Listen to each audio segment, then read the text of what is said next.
I called the credit card company, like you said. And they told me he also bought 2 tickets on United Airlines. Where to? They don't know. Or they won't tell me. All they told me was how much he paid for him. So, I don't know.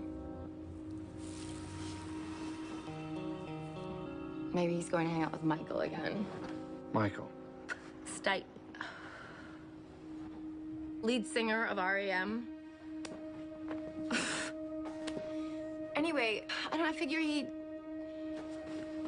flies up, gets his guitar from Seattle, and then he flies down to Atlanta, but he has 2 tickets. I mean, did he buy a ticket for someone else?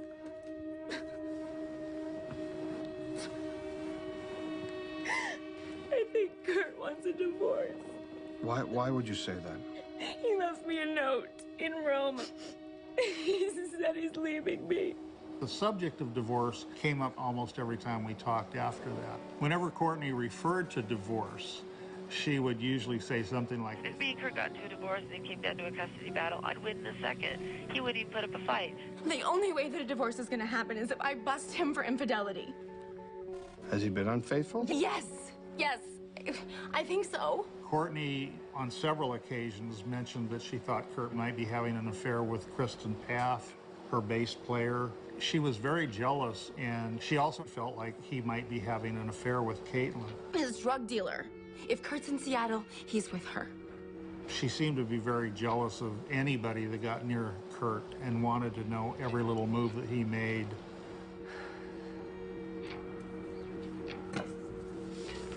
So I planted a story in the news yesterday saying that I had OD'd and that I was in the hospital thinking that Kurt would get scared and call me. I don't know, it's like I've got this record coming out in like a week. And I know the value of this, but I mean, I didn't think about it when it first happened. But all publicity is good publicity to a certain degree. That's like Michael Jackson, right? Anyway, what do I tell this guy from the Associated Press? I mean, should I call and you know, confirm it, and so the story goes out and say I was there? I tell you what, and this is just my gut instinct. Yeah. Okay, I think you may end up regretting that you did it. If it goes in, and the rumor, you know, once somebody, you know, I deny it, and I can deny it all the way to the bank, and actually people will believe me if I deny it, if I say he left, and when he left, I got very depressed, and had to be hospitalized for some sort of nervous breakdown. Then it appeared that I attempted suicide. That way, there's no drugs involved, and the sympathy goes to me. I mean... How's that first end? The press always perceives me as just completely tragic and fucked up anyway. So, I don't know. I have, like, a record coming out, so, you know... Selfishly, it would help sell records. Thank you very much. That's a lot of information. And we'll go do our job. Well, you don't think he would ever find out that you never really were in the hospital? No. No one will tell him. I mean, the people that...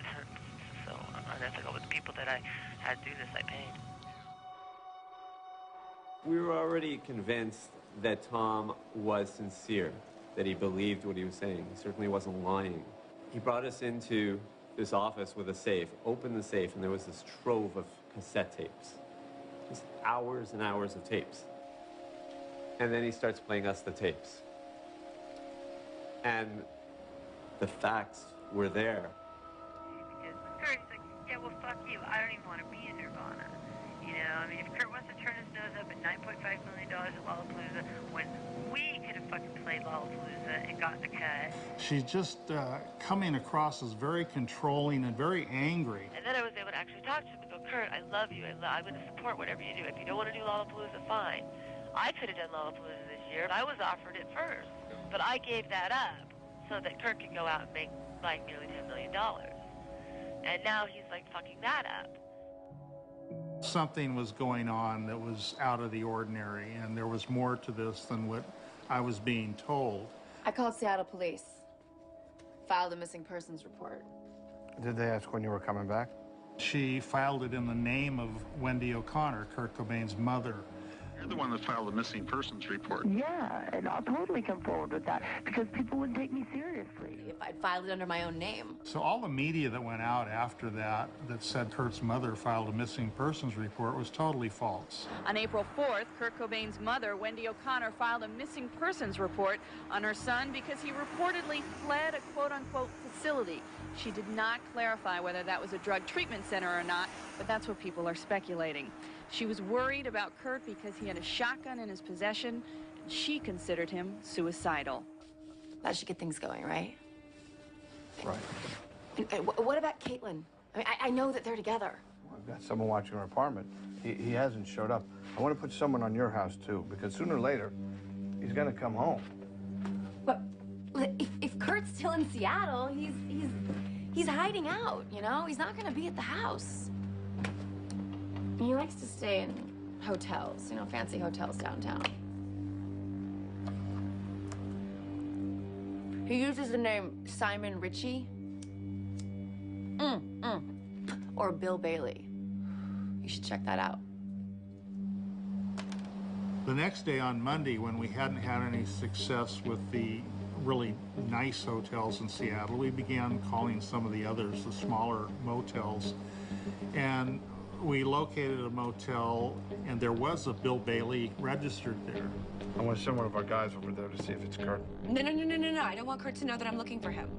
Send somebody over there. Just have them watch the hotel, okay? Okay. I don't know, 15 or 20 minutes went by. But what do you mean you called the hotel? I thought that you said that you didn't want Kurt to... Tom. Okay.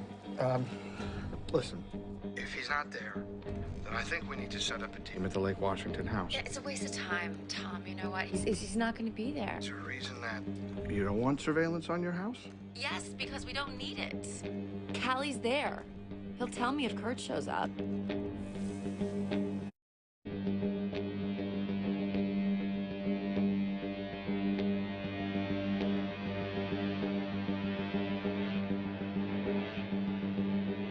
Earlier in the day, in a conversation, Courtney told me she didn't trust Callie, and she said he was one of the best liars she's ever met. But now, all of a sudden, she tells me he won't tell him.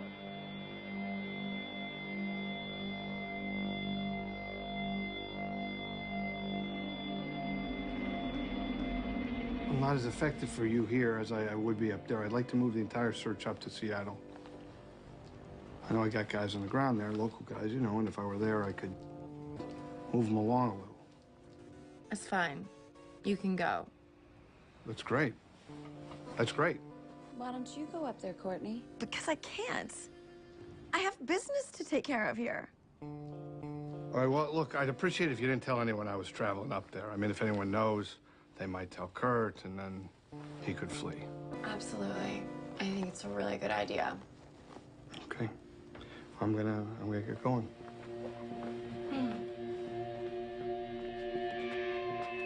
Save the American icon, Tom.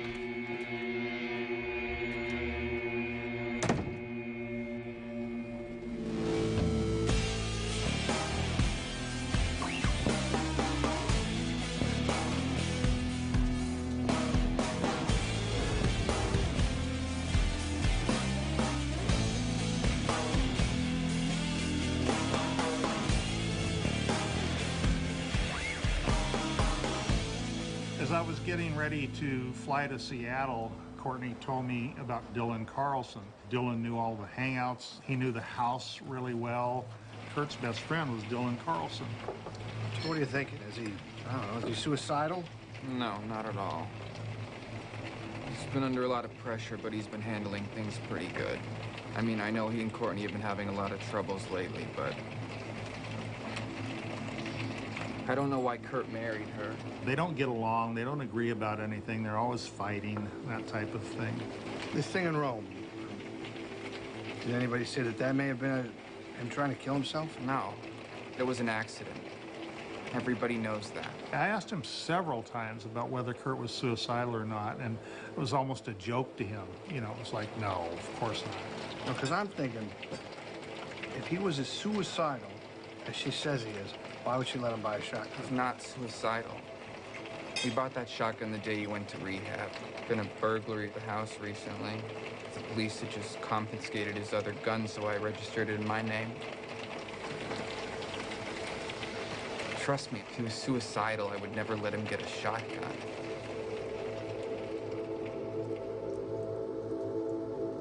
Singer Courtney Love says Cobain had first written a suicide note to her, which said, in part, "It's not fun for me anymore. I can't live this life." There was a mythology that, oh yeah, everybody knew he was suicidal. That was just obvious. It was no big surprise when he finally killed himself. And then you go to those closest to him, the people who knew him best, and none of them believed he was suicidal. I've never heard Kurt talk about suicide or anything. He's always seemed happy around me, you know, quiet, shy, but definitely happy. He never hinted to me that he was depressed.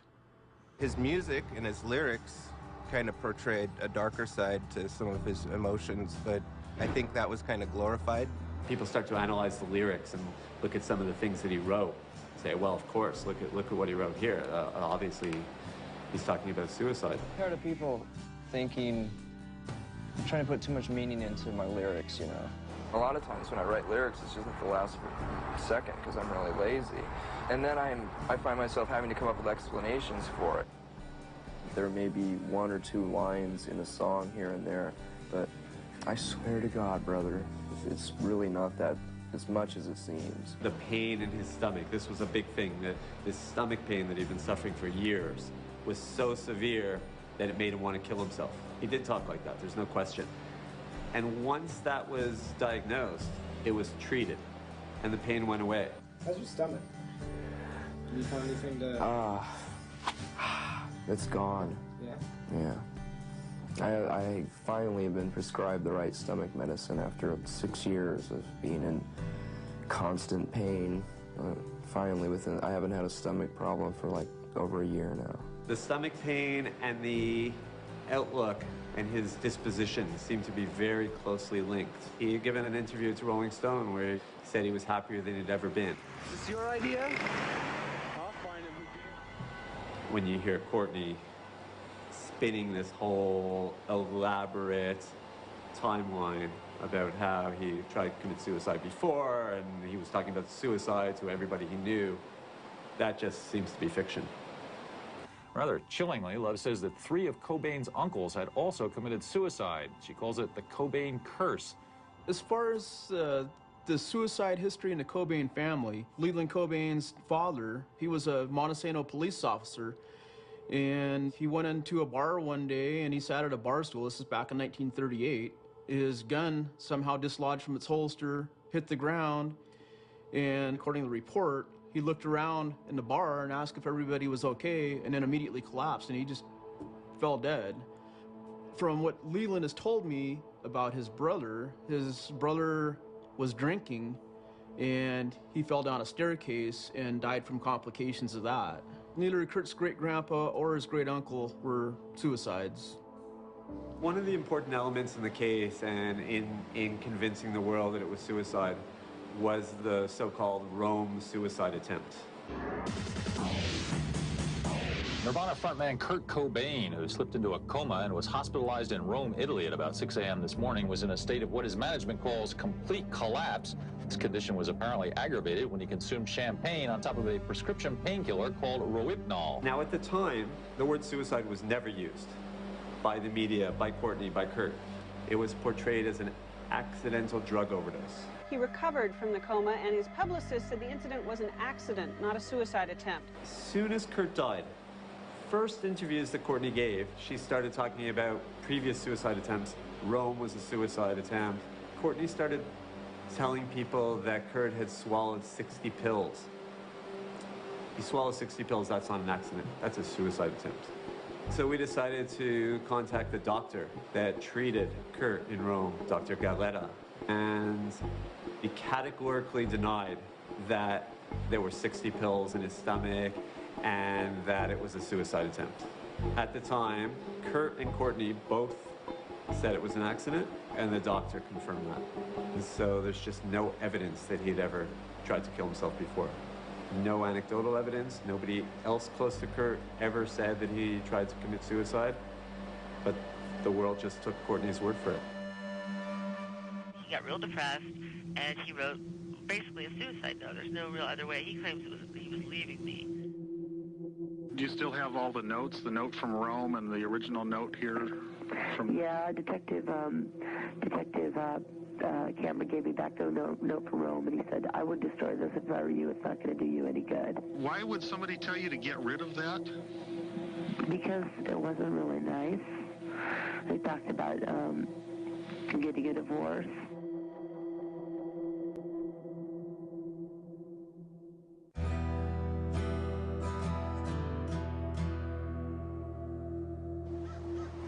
While I was in Seattle with Dylan and we were driving around, I mentioned to him that Courtney said that Kurt only stays in the best hotels, and he was almost incredulous. I mean, he practically laughed, and he said, that's ridiculous. He hates fancy hotels. He stays in really cheap places, mostly along the Aurora Strip. All right, have you seen him or not? Okay, come on.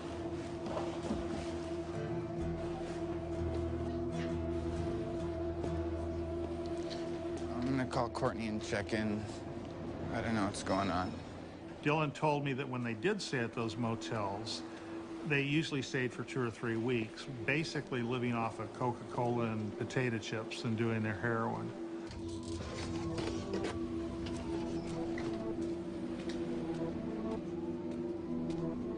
Courtney always wanted to go through Dylan. She wanted to talk to Dylan on the phone and have Dylan give me the instructions.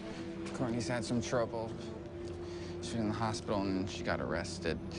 What? She said the rest was all a big mistake and she's fine. She wants us to go back to the house and look for the shotgun again. She thinks it might be in the hidden compartment of the bedroom closet. Hidden compartment? She hadn't mentioned that to us before, but she said that's where Kurt keeps the shotgun. So if it's there, that's where it's going to be. Let's go.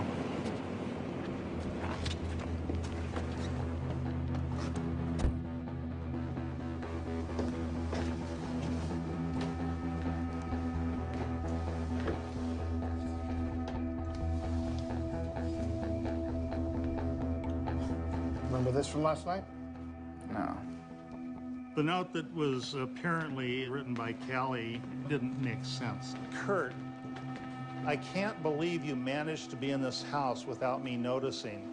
You're a fucking asshole for not calling Courtney and at least letting her know that you're okay. She's in a lot of pain, Kurt, and this morning she had another accident, and now she's in the hospital again. We looked in that little hidden compartment. There was no shotgun there. She's your wife. She loves you, and you have a child together. Get it together to at least tell her you're okay, or she is going to die. It's not fair, man. Do something now.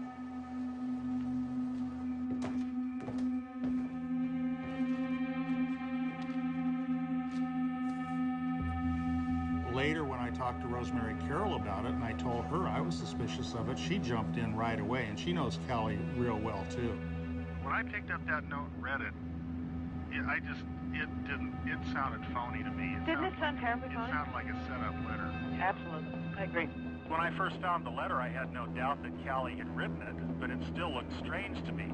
You know, the letter just didn't make sense. It looked phony. Right, well, it was not written by, it wasn't a sincere letter. Right, yeah, it sounded like I thought Callie wrote it because he knew that Kurt was dead.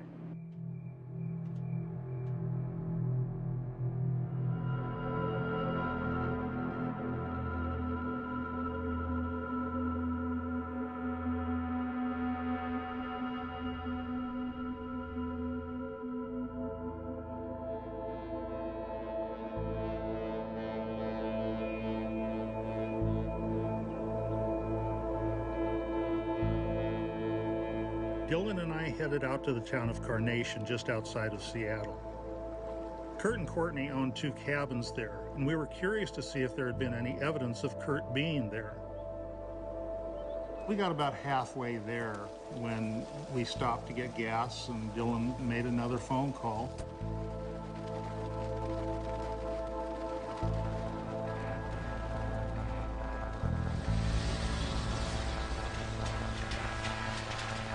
I got a phone call from our electrician, Gary Smith, and he was doing some security lighting at a house of we just knew it was a rock star in Seattle. We weren't sure, didn't know who he was.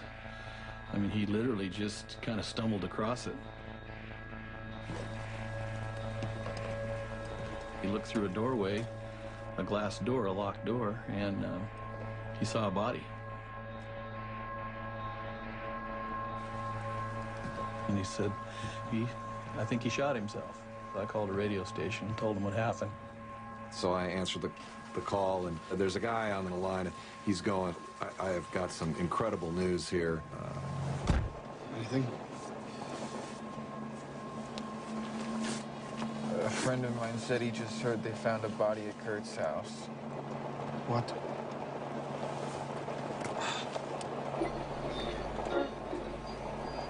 Rock group Nirvana is dead.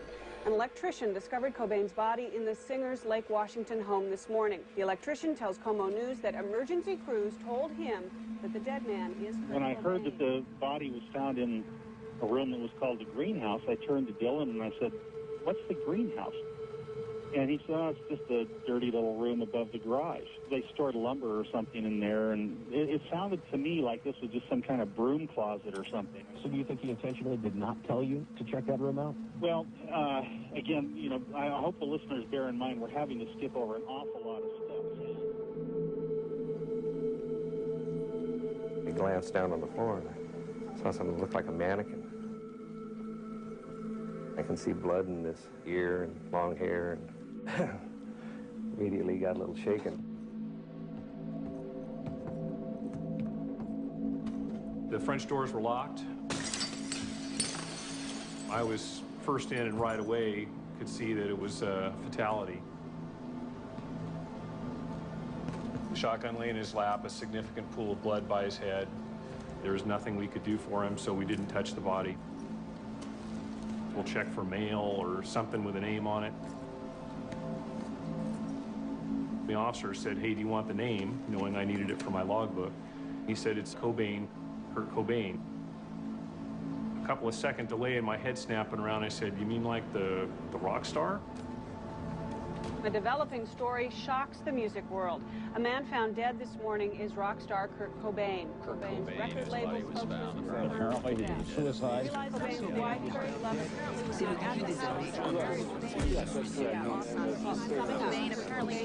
singer of the band Nirvana. It was so severe that his body could only be identified by fingerprints. Police can't release the details found in Cobain's suicide note, but over the past couple of years, Cobain has had some tough times. Cobain was 27.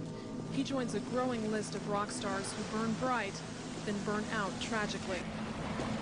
When we arrived at the property, it was broad daylight, and the greenhouse stuck out like a sore thumb. I mean, you could see it from the street above the bushes. It was so tall. I just didn't understand why he didn't point that out to me. That's anything tonight. He's Rolling Stone. Dylan didn't like the press, and he said Kurt didn't like the press. It's a current affair. Stay away from that. Oh. I'm Tom Grant. How are you? Fine. I was hired by Courtney Love to investigate the disappearance of her husband. I've got information I think would be helpful. Could I speak to the detective in charge? Wait here.